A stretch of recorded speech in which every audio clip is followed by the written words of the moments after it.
All right, welcome back into another episode to the show Baseball Podcast presented by Beyond the Monster. I am your host, Andrew Parker, and today's episode, I am dipping into the Red Sox system. I have David Sandlin on the pod today. Obviously, Sandlin has been on this show a few times. He's a great guy. He's just fresh off winning Player of the Week for AA for a complete game shutout that he pitched last week against Altoona. So we talk about that. We talk about what kind of things he's really working on. Obviously, he's one of the top ranked Red Sox arms in the system. So we kind of dive into, his starts this year, what he's working on, maybe some goals that he has for the season. But before I go any further, whether you're watching me on YouTube right now, listening on Spotify, Apple Podcasts, wherever it is you get your podcast, please like, subscribe, do your thing. Give me a thumbs up, something. Let me know I'm doing okay, doing a bad job. Don't care what it is. Anything helps. But I'm going to quit yapping. And without further ado, let me shoot you on to the interview with David Sandlin. All right. I am joined by David Sandlin of the Red Sox organization. Obviously, David is I think he's been on the show a couple times now, but obviously he's fresh off winning Player of the Week. We wanted to have him on and ask him a few questions. That's actually right where I'm going to start.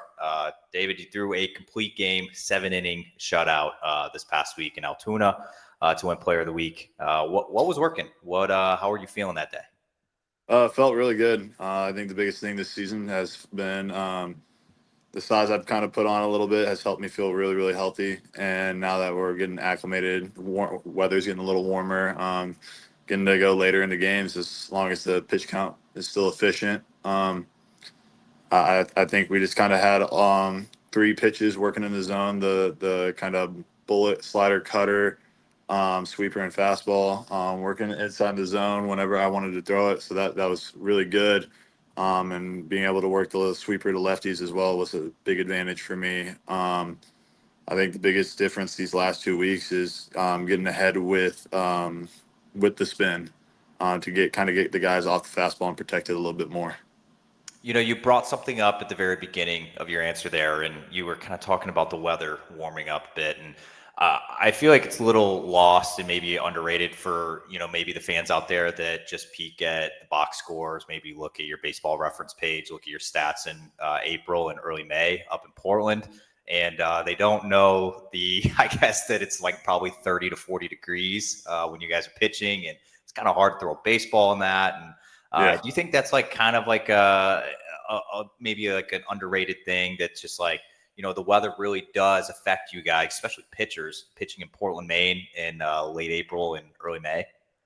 Yeah, I mean, I wouldn't say it's the end all be all, of course, but it definitely plays a factor. Definitely, when you're pitching in the cold, it definitely brings out a little more soreness in the arm throughout the outing or post outing. You're going to be a little more sore because it's just going to take that much more to heat your body up and get it going and moving. But as well as like certain pitch grips can feel a little more slick when it's cold. So kind of for guys as like me, other guys throwing big sweeping pitches or big curveballs or something like that, like in the cold, it's a little more tough to throw them. It's something you have to get used to, obviously, if you're going to play ball up here. And I think we've all done a pretty good job of it. But as it warms up, it feels like the movement on the pitch also ticks up a little bit. I was taking a peek at some of your numbers, obviously, before you hopped on. And obviously, I know the cold weather and everything's a factor, but this might be the first time in your career you've had a K per 9 under 10 at this point in the season. And I know that's not end all be all, but for you, I guess for an example, like I spoke with Connolly earlier in the season, and he had an outing where his best pitch is change up, and he was trying not to throw it as much in an outing. Like they didn't want him to throw it as much; they wanted him to hit other usage goals. For you, like, have you had any times like this year, like in your starts, where you're maybe not throwing your best pitch? Maybe they're just like, hey, we want to see what you do in this situation. Like, have you been working on some things early on that may not have affected, I guess, put up the best stats for you? Yeah, I would say early on, kind of I fell into that trap. Went away from the sweeper, my decision for a little bit, just to hone on some other pitches and try to get some other things working. So obviously didn't have that big punch out pitch like I did last year, and kind of trying to get away from the fastball right now and just to work on the other pitches. We know the fastball's there, that we know the velocity's there. So we know that we're going to have 1 to 2 to 3 other pitches at the next level to navigate lineup, especially as a starter to go through the lineup 2, 3 times. So yeah, I mean, there's times where I would probably want to throw a different pitch or maybe a different pitch would work, but we're kind of working on stuff, and a lot of times our scouting report says one thing, and then sometimes the hitters just adjust. That's just how baseball is. Uh, we've made jokes about the K per nine kind of thing, how I'm kind of the low hanging guy right now on the staff for K per nine, which is funny. Um, but I think the biggest improvement is kind of the batted ball in play, and the hard contact has dipped down. So I'm willing to trade a couple points on the K per nine for not giving up as many barrels this year. I mean, you're still at 9.4. It's not like it's bad. It's not like you're at like 6 or something like that. But Yeah. I think if it was down at 6, people would probably be worrying. But no, it's really not bad. But that also brings up another thing too. You're talking about obviously some other guys you're sharing rotations with, and you have guys like Connolly Early and Blake Wehunt, Jordani Monegro. You had Tyler Uberstein in that rotation for a while. You got Isaac Coffey's now back, Mullins. You got a ton of studs that were in that rotation at some point this year. What does that do for you? Like, do you see Connolly out there, punching out 8, 9 a night? You see like Hayden Mullins coming up Double A and doing what he's done, and Monegro's doing the same thing. What does that do for you, I guess, when it's your turn to take the ball? I mean, it's definitely a motivator. You see the guys around you, you see your buddies go out there and dominate, and it makes you want to dominate as well. I know it was almost frustrating to a point at the beginning of the season when I wasn't having such good results, and we were still tinkering with usages and pitches and everything like that. And I would have to grind through an outing to limit maybe 1 to 2 runs, and then Early goes out there and just strikes out the world, shuts it down. And then Jordani follows him, and then Wehunt follows him. And I was like, man, these guys are making it look so easy. But it's definitely a motivating factor. Like I want to compete to the level those guys are competing. And if I have a good week, they want to compete to the level I'm at. And we kind of have competitions, everything. I think Early and Jordani have been having like a strikeout competition. So Early took the cake this week. Jordani had it the week before. But we have fun with it. It's a lot of fun. We kind of bounce ideas for pitches off of each other, kind of what our mindset is. So we're all pulling in the same direction, and we're all pulling for each other while also competing against each other. So it's a lot of fun. Yeah, and Portland, obviously the pitching staff is one of my favorites to watch in the system right now. I think you guys have a ton of talent.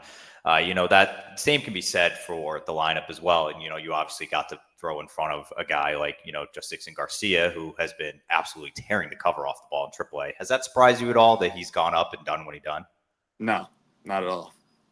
Okay. What did you notice about him? Obviously, you got to play with him last year as well. And, when I saw him in person for the first time, I think when Portland was down in Harrisburg last year, I saw him playing center field. I'm like, this guy is too freaking big to be moving like that in center field. So what did you see from him when you were throwing in front of him when he was down there with you? I mean, dude's just a ball player. Is how I describe it. He gets the game. He gets himself is the biggest thing. He gets how he wants to play, how he wants to go about his business. And then obviously, you're going to have a little bit better umpires and probably a little bit better pitching up in AAA.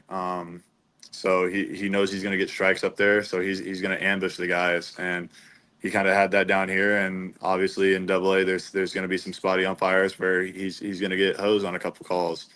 And it kind of puts him in defense mode. But I feel like up there, he's just getting to live free, and just attack pitchers. And that's where he makes his bread and butter. Yeah, I think he's benefiting from the ABS just a little bit. I see a lot of guys come up and it's like they know the strikes. Like Chase Mydroth was a great example of that. He came up and he absolutely dominated that strike zone, man. He was fun to watch. But okay, so back to yourself now. Obviously, we've seen a few guys this year obviously go up, and Tyler Rubenstein in the rotation go up, and there's obviously people, in social media and everything throwing around like we got to see Connolly Early go up, we got to see David Sandlin go up to AAA, and how hard is that to, I guess, stay focused and stay where you are compared to obviously you're a social media guy. So you see Yeah. a lot of stuff out there. So how hard is it to kind of just like stay there and just be like, I just got to keep doing what I'm doing? I mean, I think it kind of goes back to the group of guys that we have. It makes it really easy. Even if you're playing well and you feel like promotion should happen or soon, or even if we feel that way for someone else, like on our pitching staff, like a ton of us probably feel like early is ready to get that test. But at the same time, we know we got guys up in AAA, and we know we got guys at the big league level. And that's just part of baseball, getting kind of stuck, I would say. But at the same time, like we got to pay our dues. We got to keep going. We got to force the hand. And it makes it easy when you have a good group of guys around you to where it doesn't feel like you're stuck. Like none of us feel like we're stuck, no matter how good we're throwing. We're kind of just happy to be playing ball. We're happy to be around each other every day at the field, and happy to be competing, and we'll continue to work on stuff. And we know at some point, if you pitch well enough, it's going to come. Whether it be for the Red Sox, or if the Red Sox just not have room, then you'll be somewhere else. But like you're pitching for yourself as much as you want to pitch for the Red Sox. So it's tough. I would say just for a brief moment, and then you remember like, man, I'm playing baseball for a living. I'm with a good group of guys. We're having fun. We're competing every day, and that kind of just goes away and takes care of itself. Yeah, and I do want to ask you as well about the social media thing. Obviously you are, I think, one of the more active minor leaguers that I've seen in the Red Sox organization in a while. I know Christopher Troy was pretty active a year or two ago, but I think you might take the cake on, the most interactive. You and Hunter Dobbins both. You guys are up there on, I guess, replying to fans, doing all that, which is great. So I always ask guys, it's like, how big are you in social media? Obviously, we know you're big. I know guys like Nick Sogard, they're quietly big. They just search their name on Twitter, whatever it is. Yeah. So for you, like, what do you like the most, I guess, about being so, I guess, like react, just like being active on social media compared to like a lot of your other teammates are not? I just kind of think that's just who I am. I'm just another guy that throws a white baseball hard, I guess. Like it doesn't make me any different than anybody else. Like I'm someone that likes to like communicate. I like to have fun and everything. And I would say that like I was a fan. I'm still a fan like of the Oklahoma City Thunder. And how cool would it be to me if I had SGA or someone like that tweeting at me? So I think that it's a good way to interact with fans, and I think it's easy and harmless. Like it's just who I am. I'm not anyone special. That I'm just like, oh, I'm too good to not answer this person. Like if someone's gonna tweet at me, I'm gonna do my best to respond to them and have a little fun with it. So I do need to settle this one. I know I tweeted at you the other after your shutout. Were you at least like maybe even like a 1% better because of Oklahoma City the game the night before? Were you at least like a little more jacked up than usual? I don't know if I was more jacked up for the game, but I was definitely more jacked up the night before. Before I watched Star Wars, obviously watched the game. Was very excited. First time since 2012, getting to play for a finals. Obviously, it was 11 years old when that last one happened.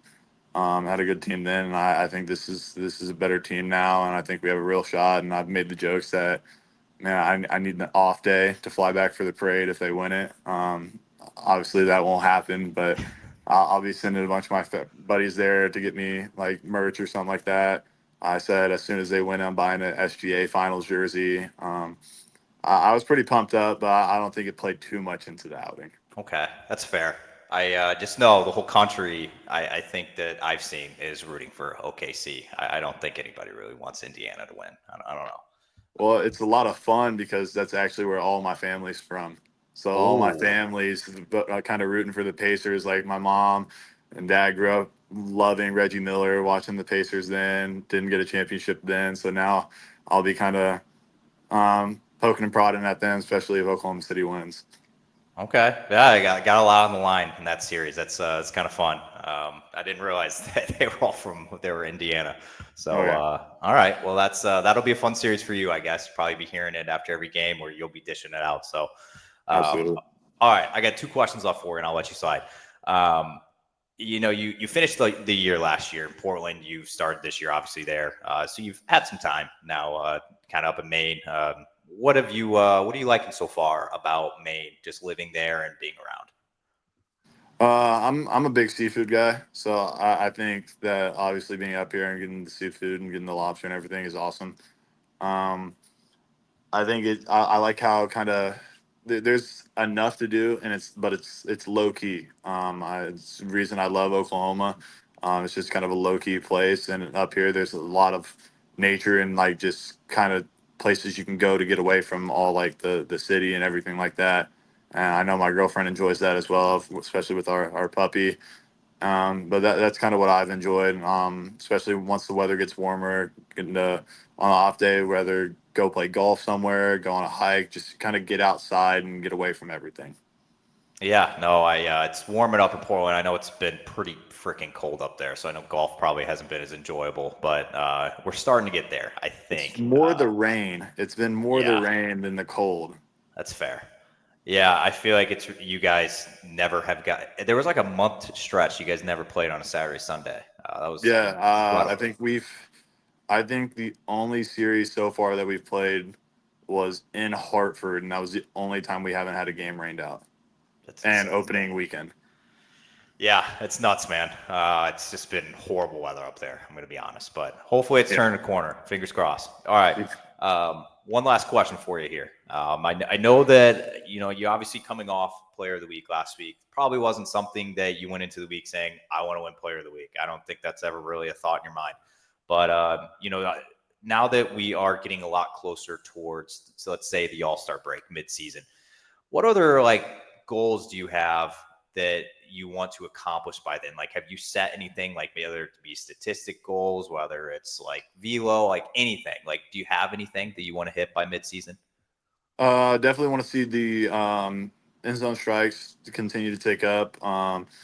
Beginning of the season, they were a little lower than they tend to be, and I think that led to a lot of the kind of issues I dealt with early on. So just getting the zone more when the race to 2 strikes is definitely one of them. Obviously, always want the velo to go up. That's never going to not be a chase. And then just kind of keep working on. We're working on a change up, splitter, whatever you want to call it. Just kind of pat that down. I know personally, I view that as like my biggest goal to get that down as a weapon versus lefties. Just so I can kind of not be almost a platoon arm without being a platoon arm. I want to be able to dominate both sides of the plate and have a pitch that dominates both sides of the plate. Yeah, that's obviously great goals to have going towards midseason. But David, I appreciate all the time as always. Obviously, you've joined numerous times now, so thank you so much for the time, and obviously wishing you best of luck for the rest of 25. Thank you. Appreciate you having me on.